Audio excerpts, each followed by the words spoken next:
Los hermanos sean unidos porque esa es la ley primera. Tengan unión verdadera en cualquier tiempo que sea, porque si entre ellos pelean, los devoran los de afuera. El sociópata, por Carlos Caramelo. Voz, Alejandra Benaglia. Las personas más crueles son siempre las más sentimentales. Ernest Hemingway. Se repite, como la monotonía, como un mantra. Los pibes de Malvinas fueron otra vez asesinados, acaso sin metralla, sin esa artillería pertinaz que, según los mismos jefes, se cobró la mayoría de las vidas. Seguro sin ese antiguo frío de las trincheras, ni ese hambre que aprieta los estómagos. Pero volvió a matarlos. A los 649 pibes que cayeron en combate, los sacrificó de nuevo, incluso con más saña y mayor crueldad que los que apretaron el gatillo o cargaron los cañones, porque lo hizo con la bestialidad de los que gozan en la violencia. Sin necesidad, nadie puede haberle pedido tanto, sin decoro alguno, solo por el placer morboso de restregar la herida que no cierra. Pasa que, como decía el poeta y dramaturgo John Gay, los cobardes son crueles. El amor y la misericordia solo acompañan al valiente. Y si de soberanía sobre las Malvinas se trata, nosotros siempre dejamos claro que el voto más importante de todos es el que se hace con los pies. Anhelamos que los malvinenses decidan algún día votarnos con los pies a nosotros.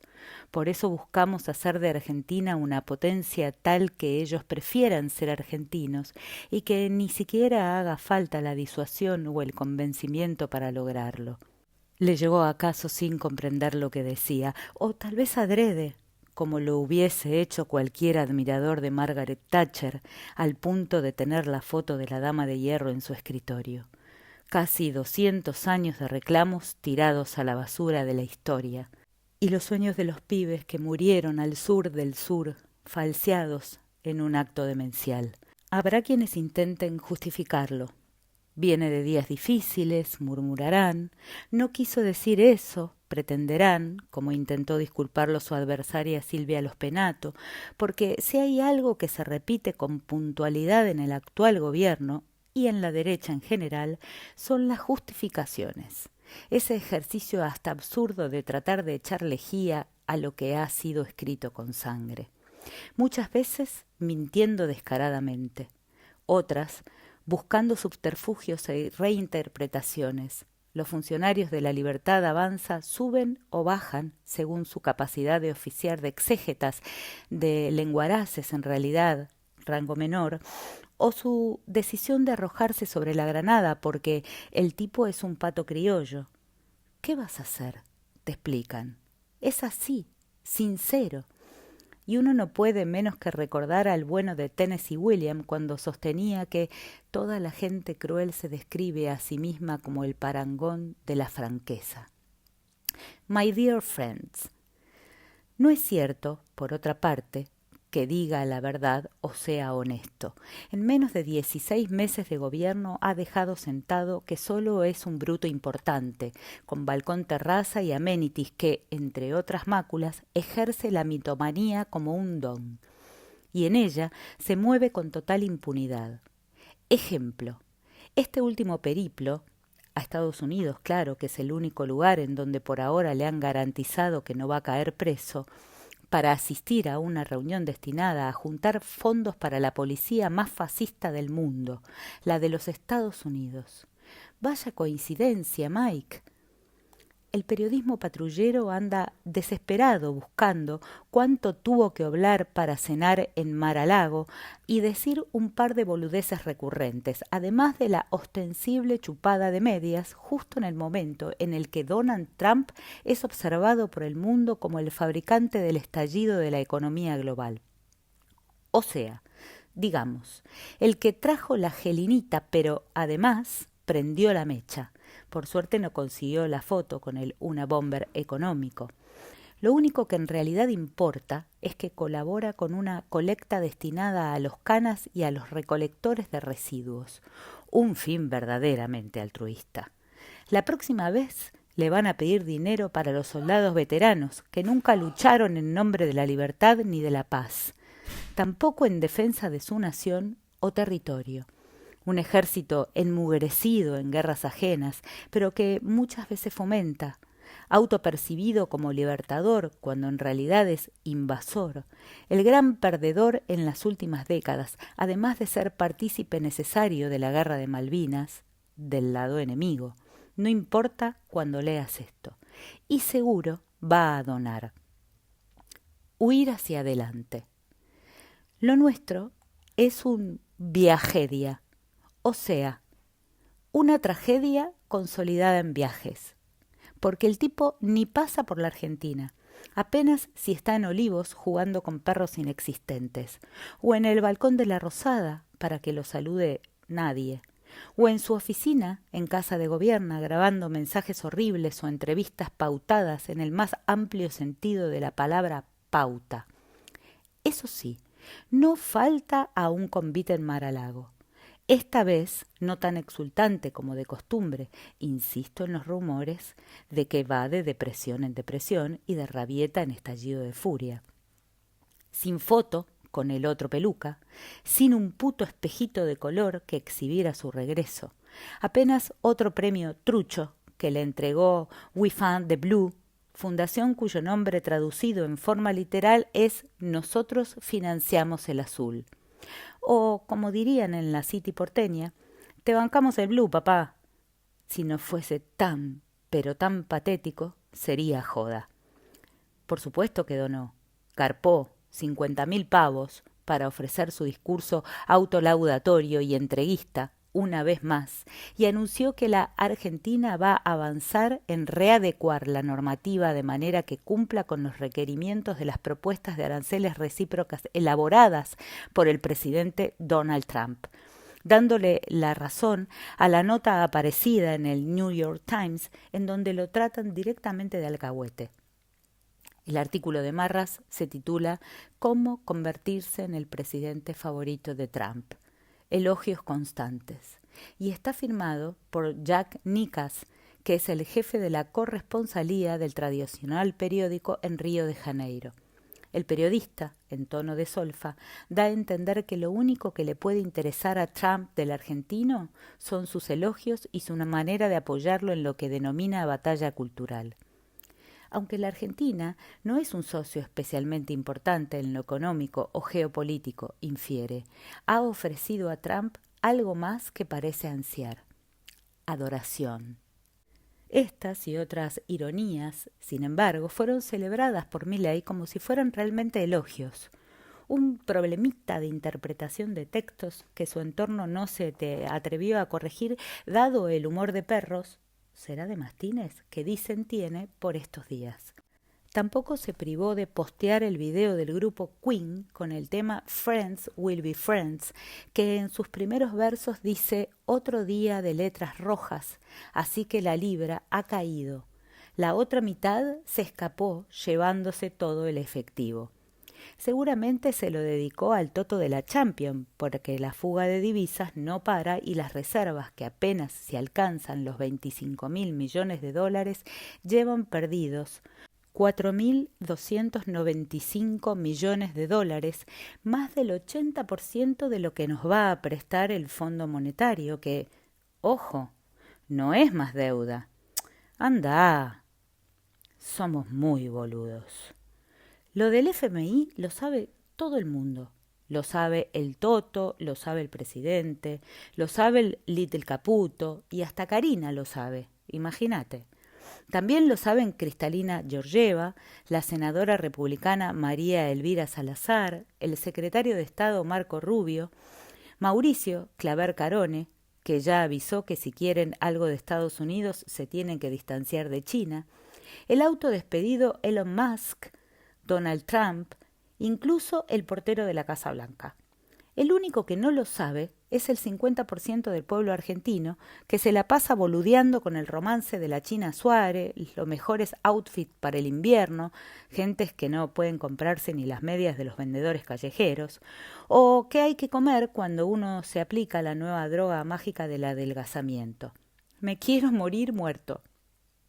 El nuevo préstamo, que presiento está más verde que el día de San Patricio en Irlanda, liberaría apenas unos 6.000 millones de dólares frescos. Los 14.000 restantes serán apenas asientos de caja para cubrir los montos que el gobierno debería pagarle al FMI en los próximos años, por lo menos mientras el Papadas esté sentadito al borde del sillón de Rivadavia. Pasa que somos muy boludos. Además de que un número importante de ciudadanos argentinos fue inoculado por el virus del antiperonismo que, entre otras cosas, nubla la vista y el entendimiento, y casi que los obliga a hacer las cosas brutales que hacen. Como ese presidente del Centro de Excombatientes de Malvinas de Ushuaia, Carlos Parodi, que, enojado por el discurso de Milei, lo criticó muy duro, aunque reconoció haberlo votado con mucha esperanza. Un veterano de la guerra que, sabiendo que Milei admiraba a Margaret Thatcher, lo votó con esperanza. Solo un gorila de dimensiones insospechadas puede caer en semejante contradicción. Y hablando de gorilas, quiero dejar sentado que Milei es tan poco original, tan copión, que ha comenzado a denominar mandriles a los que él juzga sus opositores más acérrimos. Esto seguramente porque no ha encontrado otro término dentro del extenso mundo de los primates semiformes que se asemejen a los que él quiere reproducir. Un plagiario de toda la cancha, solo que en este caso debería tener en cuenta que los gorilas son más grandes y menos inteligentes que los mandriles, que son capaces hasta de utilizar herramientas. Lacanianos. El peronismo de la provincia de Buenos Aires hace terapia de pareja. Va a la sesión y posterga una semana la separación. Léase divorcio, tan temida como deseada. Eso sí, utilizan psicoanálisis lacaniano porque depositan una enorme fe en el poder curativo de la palabra. Cartas abiertas, largos discursos, proyectos de ley. Podrían utilizar un chamán y sería lo mismo. Está roto. Y aunque lleguen a la feliz foto de la unidad, siguen rotos. A la corta o a la larga, cada pedazo va a seguir un camino y en la cancha de alguna elección, probablemente la presidencial del 2027, se verán los pingos. Y está bien. Sepárense de una vez, busquen un nuevo amor, sean felices. No pasa nada si en estas elecciones de medio término que van a venir fragmentadas de todos lados. Es difícil que la derecha llegue a ningún acuerdo. Milei está furioso con Macri. Cada cual atiende su juego y después, con los números arriba de la mesa, se negocia la conducción. Y hasta se articula la vida parlamentaria.